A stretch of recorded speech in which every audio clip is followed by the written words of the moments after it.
Ayan mga kabayan, magandang araw ulit sa inyo. Tayo ay may lulutuin ngayong masarap. And ho, medyo sosyalan ang dating. Zucchini and squid. Ayun. Atin pong lulutuin ng masarap tayo. Gawa ng isang masarap na recipe nitong zucchini at saka ng leftover na pusit. O, di ba gahaw? Ay ayos, are. Yan ho. Isa natin pagluluto. Yan, inapoy na natin itong ating kalan. At itong ating gagamitin ngayon, ating non-stick wok pan na ito. Ayan. Mga kabayan. Siyempre, ang gagamitin nating oil diyan ay di vegetable oil. Ayan. Yan, mga kabayan.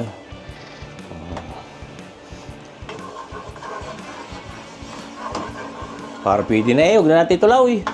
Oh, ayan ho. Ayan, siyempre, mga kabayan, ngayon, nagpapakita ko sa inyo.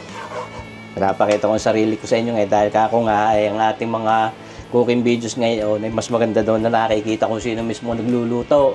Dahil baka dumapagkamalang AI. Naku, mapakahigpit naman ang AI ngayon eh. Hindi mo na maintindihan kung alin yung tunay at hindi. Pagkakagaling, sus marcy po. Kaya ngayon, di arehaw, hindi wari AI. Oh, kaya pinapakita ko sa inyo ngayon na ako ay nagluluto. Yan, ito yung ating zucchini na ginayat natin kanina. Ating ilagay na natin dito. Yan. Parang ating ipiprito, i-stir fry lang ng karikit ito dito. Mga kabayan. Yo. Diyahong inuna natin itong zucchini ito. Dahil parang ating dito, parang pababrown din natin ang karikit. Yun naman yung ating squid ay pre-cook na yun. Yun ho'y grilled squid. Yun ho'y tira. Doon sa kinainan ni na kabayan Commander Mamilisa na restaurant. Hindi na ubos. Iniuwi din sa Basaysay. Habo.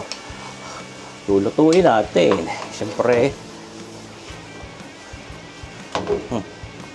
Magawa tayo ng luto. Ito namang ating garlic dito. Hindi natin para i-roast, natin para paamuyin ng amoy roasted o medyo parang pinritaw. So medyo may freshness pa rin yung bawang. Ayan ho. Oh, tunay. Mga kabayan. Sarap nito. Ngayon, ito yung ating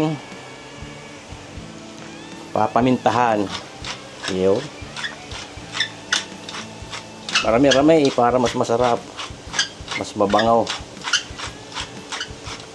Yung.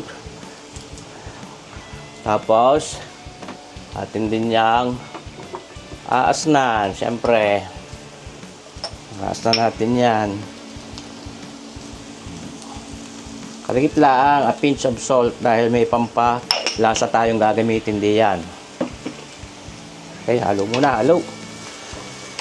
Ako nga, ito'y parang medyo pababrownin natin ang karikit dito sa ating pag-i-stir fry na ito.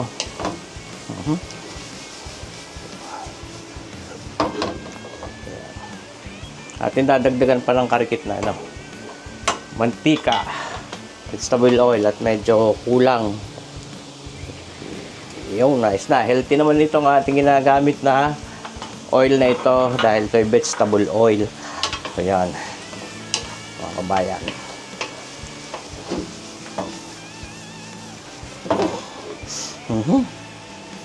Sa totoo lang ho, itong mga ganitong zucchini bihirang-bihira lang naman ako makapagluto. Hindi naman ito available din sa ating mga public market din sa Batangas City. Ayan ho. Sa mga SNR, meron niyan. Ayan ho.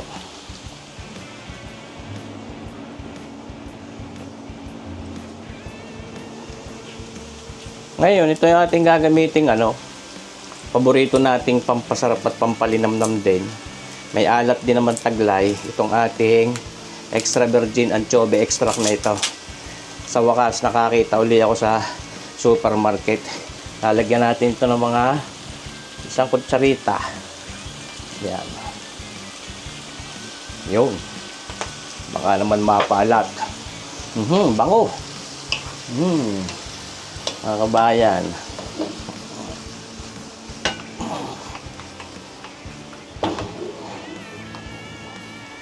Ayun.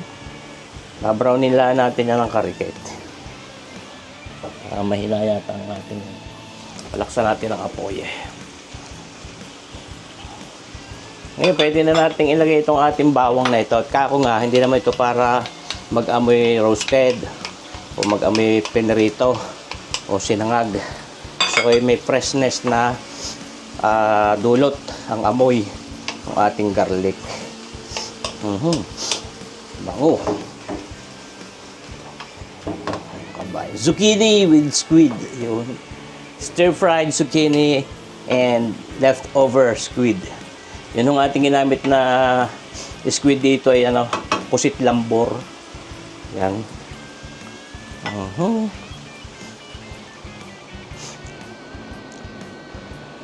Ngayon, syempre, para may tamis na karikit, pwede natin lagyan niya ng brown sugar na putla. Mga pinch of brown sugar, yan.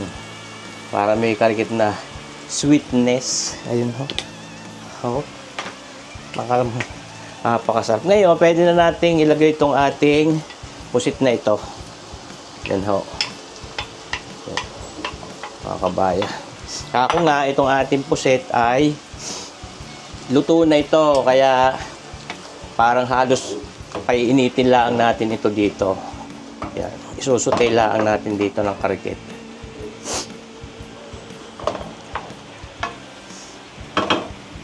Itong zucchini, ito ay kabilang sa family ng squash. Yan, kalabasa, parang gayo. Tabi sa kaway tabayag. Pero ito ay mula sa pamilya ng kalabasa. Squash, pumpkin. Ayun. Ayan ho, mga kabayan. Hindi ating halu-haluin lang. Halu-haluin lang natin iyan. Siyempre, sabi ko nga sa inyo, medyo nagsasabaw siya. Natural na katas nitong ating zucchini. Ayos. Ayan ho. Malapit na sa katotohanan yan. Aha. Pwede natin yung timusan maya-maya ng karikit. Ayos. Sarap. Lagyan natin ng konting extra virgin anchovy extract.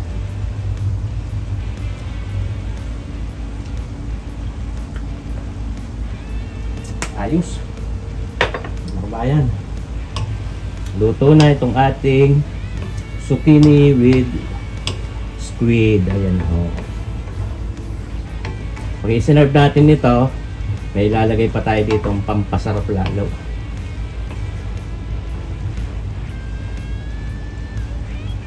Okay, tapos itong ating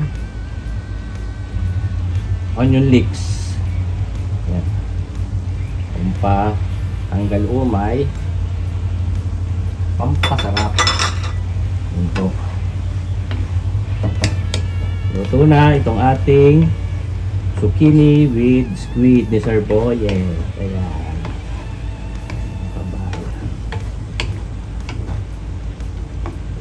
Kayo nag-iisip ng mga recipe. Siyempre, para hindi tayo maubusan ng cooking videos na para ma-i-upload at mapanuhor ninyo. Papatay na natin ang apoy. Luto na ito. May carry over cooking pa ito. Baka naman malubsak ang ating zucchini. Yan ho. Yan, hindi ho tayo nag time-lapse dito. Dire-diretso lang yung ginawa natin pag-capture nitong video. Kaya sukat natin kung gano'n lang katagal natin niluto. Patay na natin ang apoy. Yung ayos. Panalo. Ayos.